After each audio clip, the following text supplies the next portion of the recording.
This process is very simple. To start, you need to provide the fuel attendant your OOMCO ID, which you can find in the app by tapping on the ID icon at the top right side.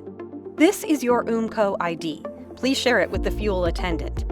Now you'll receive a notification to continue the process on your mobile phone. Please tap on the notification.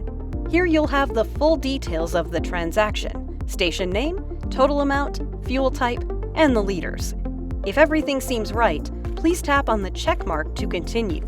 Remember, you have 60 seconds to finish this process. Now you need to select the card which you'd like to use to pay for this transaction.